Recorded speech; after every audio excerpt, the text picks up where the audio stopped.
Parce que en réalité, ton identité ne peut pas être musulman. Toi qui es un Africain, tu ne peux pas dire que tu es musulman. L'islam, c'est un principe culturel qui n'a pas trait à ton identité d'Africain. Tu as dû l'adopter. Donc c'est un peu comme une surcouche de ton identité. Donc ça aura une influence dans la définition de ton identité. Forcément. C'est pour ça qu'on a parlé de la croyance hier de manière beaucoup plus approfondie. Si tu es chrétien, est-ce que tes ancêtres étaient chrétiens? La réponse c'est non. Ton identité découle aussi de ce qu'étaient tes ancêtres. Donc, si tu... Oui? Alors, ma question est celle de savoir, est-ce qu'essayer de se fondre dans la masse pour régler son identité? Je ne sais pas ce que tu veux dire par se fondre dans la masse. Bon, peut-être que tu te retrouves dans un... Je ne sais pas, vous êtes peut-être... tu es peut-être censé... par rapport à ta tradition. Oui. Tu te retrouves peut-être en termes musulmans. Oui. Et que pour faire certaines choses, il faut automatiquement être musulman. Il faut automatiquement... Être musulman. Oui. Est-ce que si tu acceptes de t'islamiser, c'est...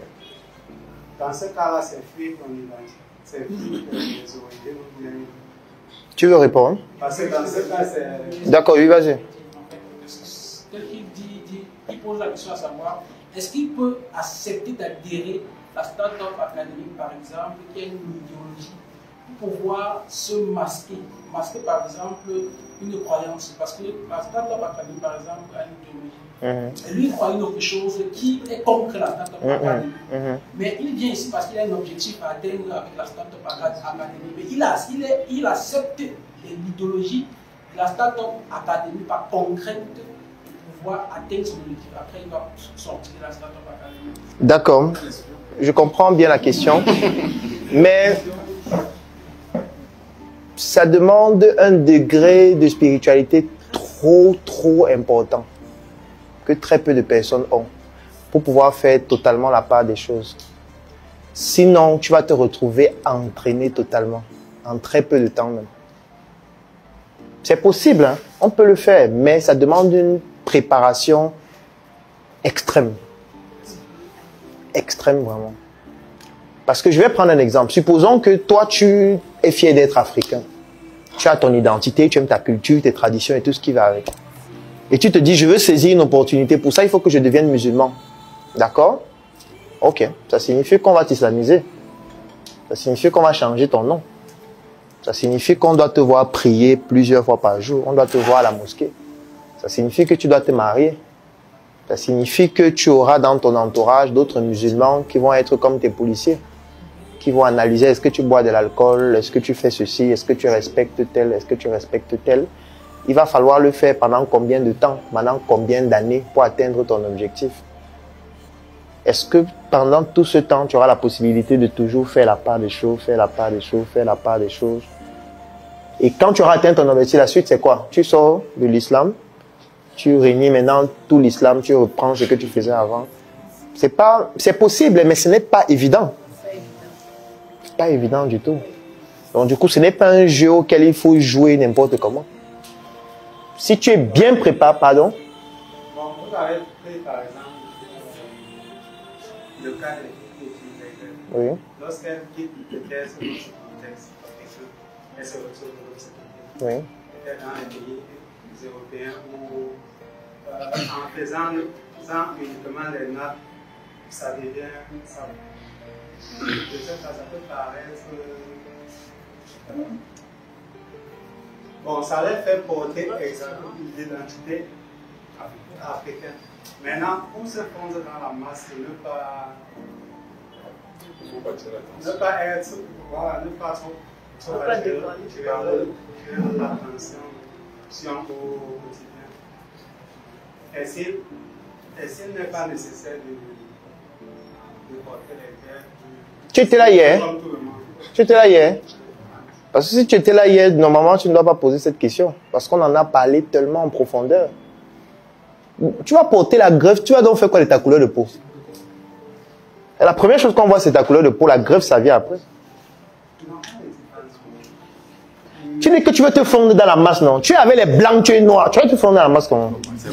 Du coup, je ne comprends pas la question. Tu es bien noir. Elle, par exemple, va se fondre dans la masse comment? Si elle arrive en Russie aujourd'hui, tu vas te fondre dans la masse comment? Tout le monde voit que tu es noir. Tu dis que tu mets la greffe parce que disons que tu ne parles même pas. Tu mets juste là. Même si tu fais n'importe quel type de Ndjansan, tu seras toujours auprès des gens qui voient que tu n'es pas comme eux. Ils n'ont pas besoin de regarder tes cheveux. Donc du coup, c'est un combat. Si c'est pour ça que tu le fais, c'est inutile. C'est totalement inutile. Et tu te crées juste plus de problèmes pour rien. Parce que accepter ton identité te permet d'arrêter de refuser de te mentir à toi-même sur l'image que les autres ont de toi. Parce que j'ai fait un texte, je pense hier ou avant-hier, dans lequel je disais, moi quand je me suis lancé en entrepreneuriat, les gens me critiquaient énormément. Et je me disais que plus je vais faire des projets de grande envergure, et ça va pousser les gens à critiquer de moins en moins. Et plus je faisais des projets, et plus les gens critiquaient même plus qu'avant. Et je me disais que non, peut-être c'est parce que les projets ne sont pas encore d'une envergure très forte. Donc ce qui fait qu'on poussait toujours des projets. Mais on arrivait à un niveau où on voulait fabriquer des voitures électriques et autonomes ici. On l'a commencé à le faire. Avec des ingénieurs camerounais qui sont en Allemagne, qui travaillent à Mercedes, Volkswagen. Si vous partez sur Internet, vous tapez Startup Motors. Vous allez voir la vidéo où je présente ça avec les ingénieurs avec qui on travaillait. On avait fait des prototypes et tout. Parce qu'on se disait que si on fabrique un véhicule électrique autonome ici qui roule seul, les gens vont enfin nous respecter et ils ne vont plus nous insulter. Et plus on le faisait, et en fait, les critiques se multipliaient seulement peut-être par 1000 à chaque fois. Et du coup, à un moment donné, je me disais que, mais attends, on va aller jusqu'où? Parce que ça ne résout pas le problème. Le jour où j'ai eu le déclic, c'est un jour où j'ai regardé une émission, Paul Focam, qu'on était en train d'interviewer. Non, parce que j'ai publié ça sur Internet. Je dis juste ce que j'ai déjà publié en ligne. Je vois l'interview de Paul Focam. On poste un extrait en ligne. Et en commentaire, les gens l'insultent. J'ai dit, hey, Paul Focam. Parce que pour moi, j'estime que c'est celui qui a révolutionné la finance en Afrique noire. Ses réalisations parlent pour lui. Il n'a pas besoin de parler. Les réalisations sont là partout. Quand tu te balades en route, tu vois MC Carré, c'est réel. Afriland First Bank, c'est réel. Vox Africa, c'est réel. Ce n'est pas, on va dire qu'il bluffe. Il ne bluffe pas, c'est réel. Mais les gens viennent dire, on fiche le camp. On volait les terrains des gens. Quand j'ai lu ça, j'ai dit que ça va. En fait, j'ai compris que pour moi, ça ne va jamais s'arrêter. Parce que si lui, ça continue, ça veut dire que pour moi, ça ne va jamais s'arrêter. Donc, ça ne sert à rien de continuer de vouloir créer l'eau chaude. Faisons frire les chips au vent. Ça va. On continue seulement comme ça. On ne fait plus rien d'extraordinaire. On va faire ce qui fonctionne directement. Vous racontez ce que vous avez à raconter. On va continuer avec ça. Tu vois? Parce qu'au début, nous, on voulait changer le pays. Changer l'Afrique. Moi, on a compris que bon, qui t'a donné d'avoir la permission de changer l'Afrique? Et que c'est ton rôle de changer l'Afrique? Est-ce que tu en as même les moyens? Les ressources? Tu n'as pas. Bats-toi d'abord pour exister. Mais on parle de rien. Tout est là. Tapez en ligne Startup Motor. Vous allez voir les vidéos, les reportages, les documentaires dessus. Mais on va continuer pour faire quoi? Il n'y a pas là-bas la lumière. On va charger la voiture avec quoi? Si tu roules, tu es en Balmayo, la voiture s'arrête, tu vas charger où? Il y a les bornes de charge à Balmayo. Faut rester calme.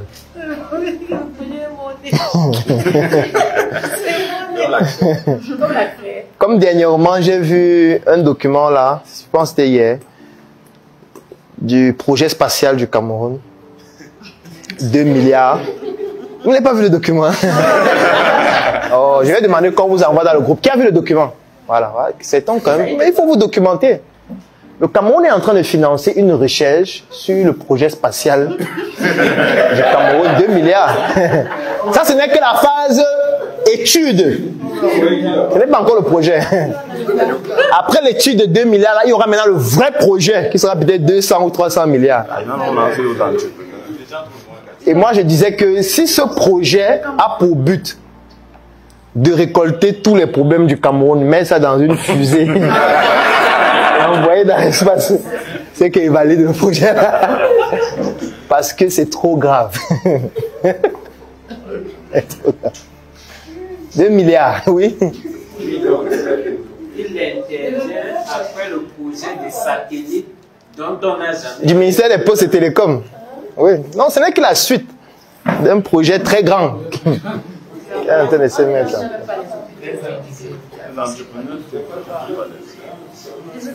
Oui. Oui, tu veux réagir? Oui. Est-ce qu'il faut nécessairement chercher à trouver son identité pour vivre comme on a appris à vivre? Par exemple, prenons un Africain qui est né en France, grandi en France dans les cultures françaises. Lui vit. Est-ce qu'il est donc nécessaire pour lui pour mieux se réaliser? Est-ce qu'il est nécessaire pour lui donc de rentrer dans les cultures africaines? Est-ce qu'il ne peut pas se réaliser sans qu'il soit rentré? Bon, j'ai l'impression qu'on fait beaucoup d'amalgame. On fait beaucoup d'amalgame. Je ne suis pas en train de dire que si on ne le fait pas, on ne pourra pas réaliser de grandes choses. On ne pourra pas vivre sa vie décemment. On ne pourra pas gagner même beaucoup d'argent. C'est pas ce que je dis. Je suis en train d'expliquer que pour être en harmonie avec soi-même, il faut connaître son identité et il faut l'accepter. Tu es en train de parler des Africains qui sont nés en France. Ils sont rejetés. Ils sont rejetés totalement. J'ai même fait une vidéo dessus dernièrement. Pour dire que même si tu as fait 30 ans en France, tu seras toujours un Africain. Tu n'es pas un Français.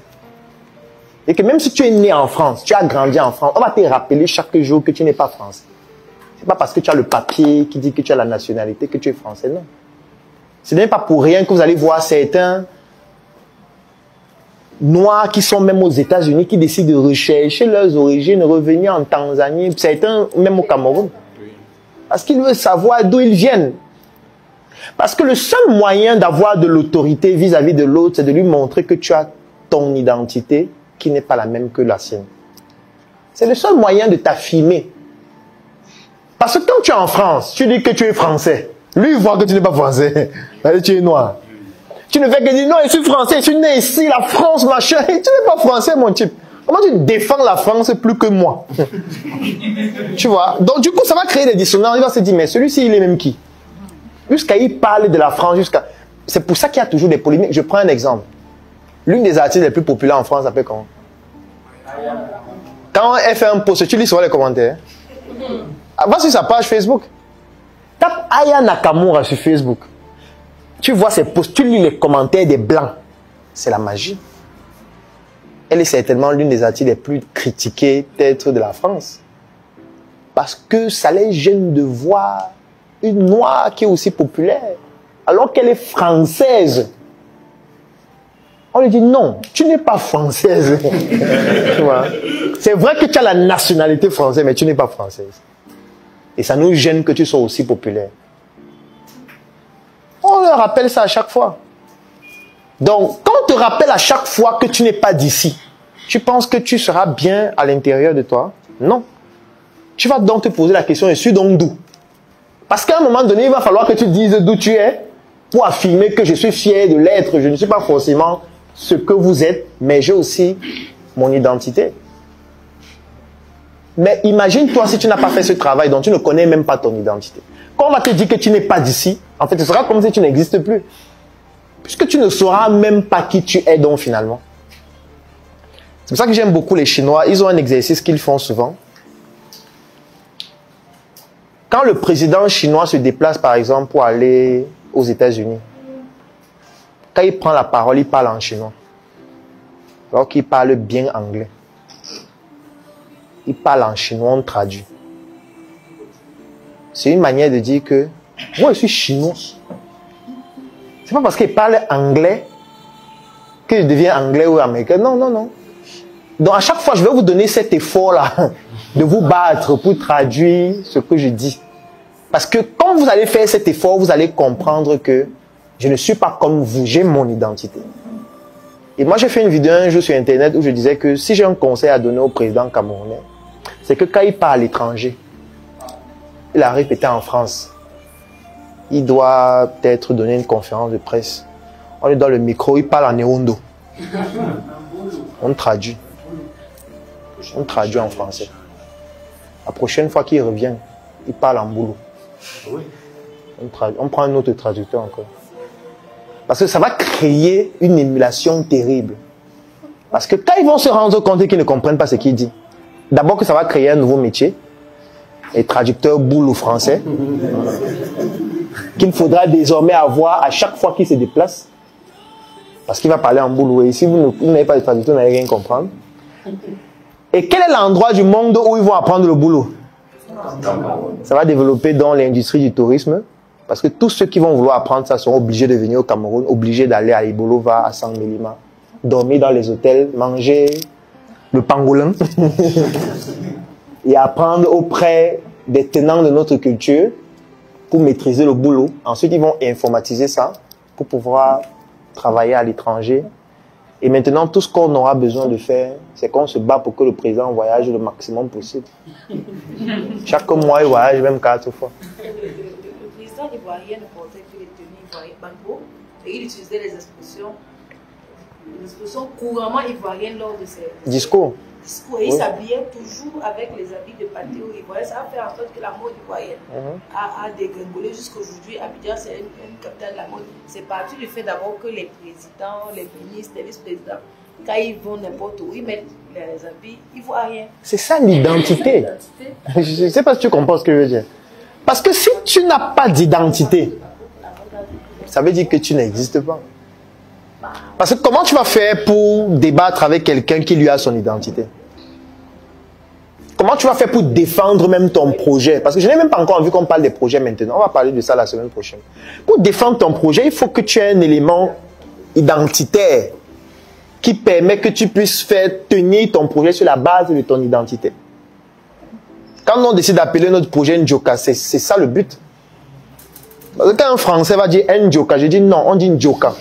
Il dit que Njoka, je dis oh, pourquoi tu es têtu comme ça? On dit Njoka, répète après moi Njoka. Il dit Njoka. Je dis voilà. Tu es quel niveau?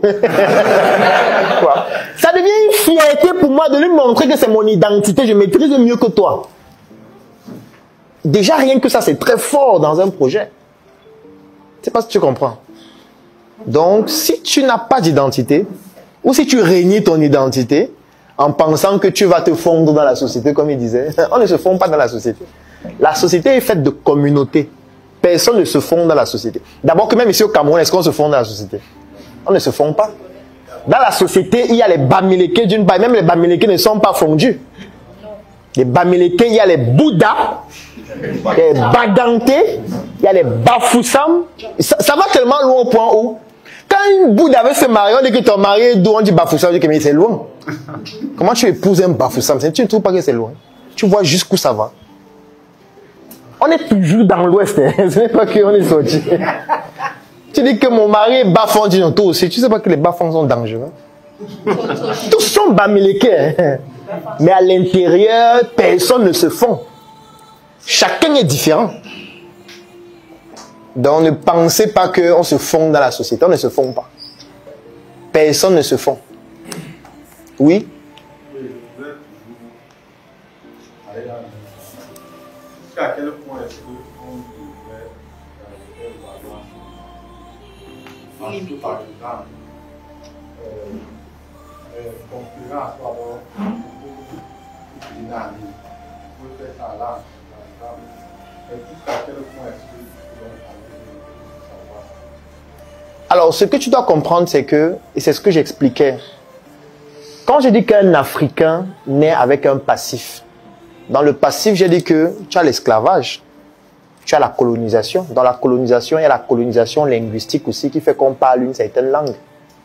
Tu ne vas pas faire comme si tu viens de naître et que le monde n'existait pas avant ta naissance.